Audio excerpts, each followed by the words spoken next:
Xpeng P7 Plus, qu'est-ce que ça donne? Chez nous en 2026, ok. Donc concurrente à la modèle 3, mais bon, elle est quand même plus de la taille d'une modèle S quand même, hein. D'ici là, la marque devrait s'être dotée d'un réseau d'environ 70 points de vente dans la France. Cette grande berline électrique sera positionnée à un prix encore plus compétitif que les G6 et G7.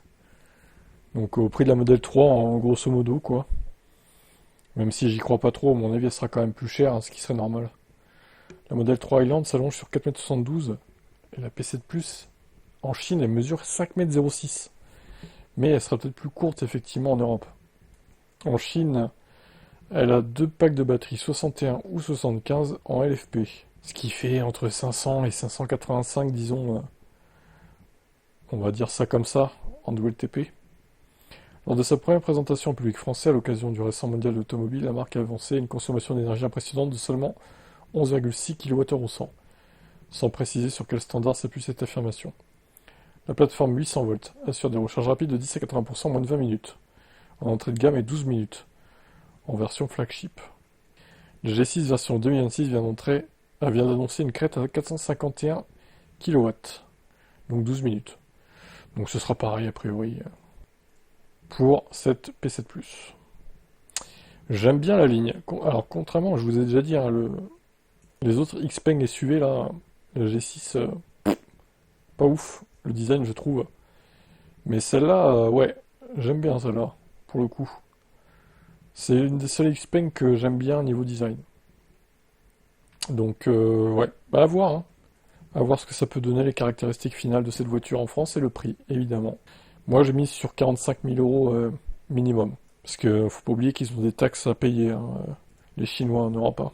Allez, un petit 44 990 pour la version 61 et 49 990 pour la version 75 au pire, hein, si ça reste ces batteries-là. C'est mon pronostic. Et le vôtre, c'est quoi?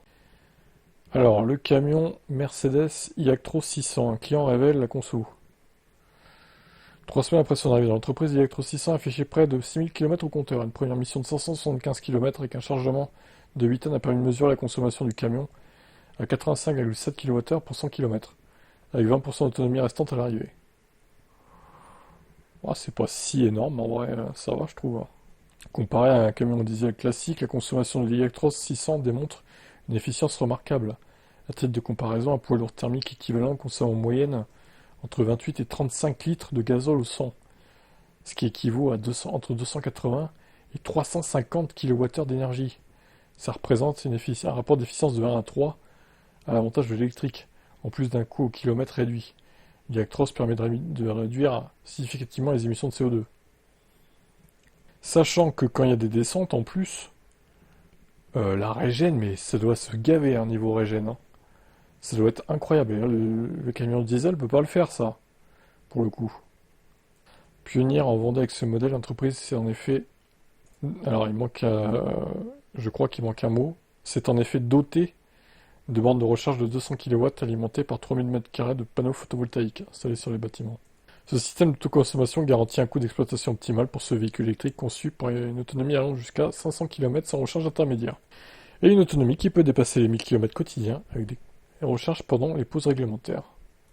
600 kW, 620 kWh de batterie en LFP. Les transports de Roc, qui comptent 80 salariés et 70 camions, ne comptent pas s'arrêter là. Damien de Roc envisage déjà d'ouvrir ses bornes aux transporteurs voisins. Mes conducteurs sont fiers de contribuer à un avenir plus durable. Eh ben, super entreprise, franchement, ils montrent l'exemple, je trouve. Donc félicitations à vous, transporteurs de Roc. Vous montrez l'exemple, et j'espère que dans les années à venir, il y aura de plus en plus de transporteurs qui font le pas vers l'électrique. Parce que effectivement, les camions électriques, au final, ben, ils sont plutôt convaincants. On disait, ouais, plutôt les camions hydrogène, peut-être. Ben, force est de constater que l'hydrogène, c'est un bide, hein, voilà, on va pas se mentir. Donc, vive les camions à batterie, j'ai envie de dire. Et le Tesla Semi, ben, il faudrait qu'il se dépêche de sortir aussi. En masse, parce que là, il se fait devancer, hein, clairement. Xiaomi explose les compteurs avec sa tueuse de modèle Y. Beaucoup de précommandes, apparemment 200 000 précommandes ont été enregistrées sur la plateforme dédiée de Xiaomi. Un succès retentissant pour celui qui s'autoproclame Tesla Killer. Alors, oui, c'est vrai qu'il faut se méfier de ça, hein. Un dépôt donc de 5000 yuan, c'est équivalent à 600 euros. Non remboursable, une preuve d'engagement bien plus solide que les précommandes à la chaîne de certains concurrents. Bah, comme le Cybertruck, c'était 100 dollars, je crois, ce qui était 6 fois moins. Lors de la présentation du YQ7, Legion n'a pas hésité à comparer frontalement son nouveau SUV à la référence du marché, le modèle Y. En insistant sur le confort acoustique, l'efficacité énergétique ou encore la climatisation naturelle permise par le toit électrochromatique, Xiaomi avance des arguments concrets et mesurables. Le silence à bord notamment est mis en avant grâce à des vitres acoustiques à double vitrage, une suspension optimisée, un système d'annulation actif du bruit. Alors le prix du coup, le YQ7 d'entrée de gamme est proposé à 28 000 euros, soit 1200 euros de moins que le modèle Y équivalent, tout en offrant 200 km d'autonomie en plus. Les versions Pro et Max affichent aussi des écarts de prix significatifs face au modèle Y, longue range et performance, pour des prestations similaires, voire supérieures. Un an seulement après le lancement de son premier véhicule électrique, Xiaomi montre une ambition féroce dans l'électromobilité. Bon bah, franchement, on me donne le choix entre celui-là et le modèle Y, je prends celui-là, hein. Même si bon, c'est une marque qui est encore jeune, clairement, je préfère ce modèle-là. Meilleure prestation, moins cher, meilleure image de marque aussi. Et quelle ligne incroyable. Les designers se sont gavés là.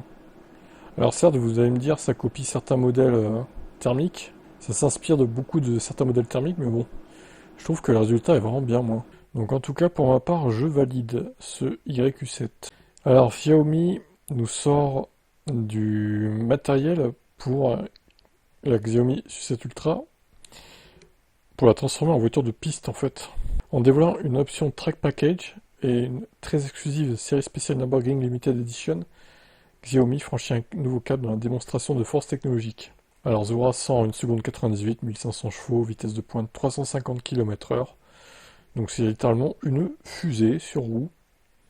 Le Track Package proposé à 13 000 euros offre à la berline un kit de compétition digne des plus véloces hypercars. Amortisseur Bilstein Evo Air, pneus semi-slick Pirelli, jantes forgées, tout en carbone et freins surdimensionnés en font une bête de course sans trop modifier son apparence. En revanche, la Nürburgring Limited Edition est une véritable voiture de course avec arceau, siège baquet, harnais 6 points et du carbone à outrance sur tous les ouvrants.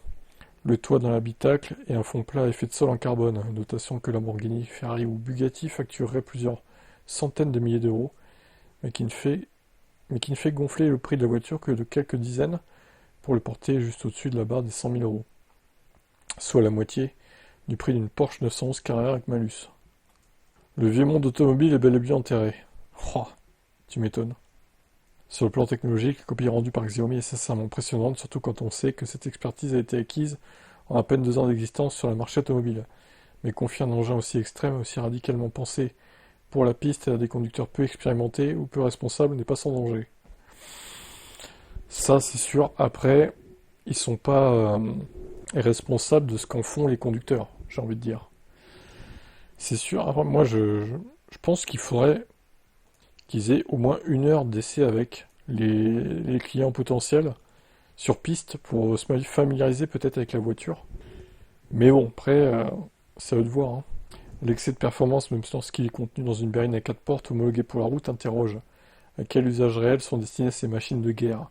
La tentation de les pousser dans leur retranchement sur route ouverte est grande, avec tous les risques que ça comporte.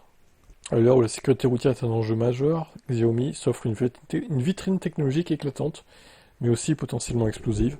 La notion de risque n'est forcément pas le même au volant d'une Success Ultra à 70 000 euros que dans l'habitacle ultra sportif d'une Bugatti à 3 millions d'euros. Et pourtant, la Xiaomi va plus vite. Une démonstration de force qui pose 2 questions simples. À qui confie-t-on ces missiles sur roue? Et ont-ils vraiment leur place sur nos routes? Bah, c'est une vraie question. Après, s'il y a des gens qui se tuent avec, ma foi, bah, tant qu'ils tuent pas des innocents, des piétons ou d'autres automobilistes, j'ai envie de dire sélection naturelle, hein. Ils avaient qu'à faire gaffe, quoi, hein. Ils avaient qu'à pas prendre autant de risques. Maintenant, effectivement, s'il y a des victimes collatérales, c'est encore autre chose. Voilà, en tout cas, l'offre est là, maintenant. Cette voiture arrivera sûrement en Europe un jour, dans 2-3 ans sûrement. C'est qu'une question de temps. D'ici 2028, je pense qu'elle sera en Europe, hein. Et le SUV aussi d'ailleurs. Allez, ciao.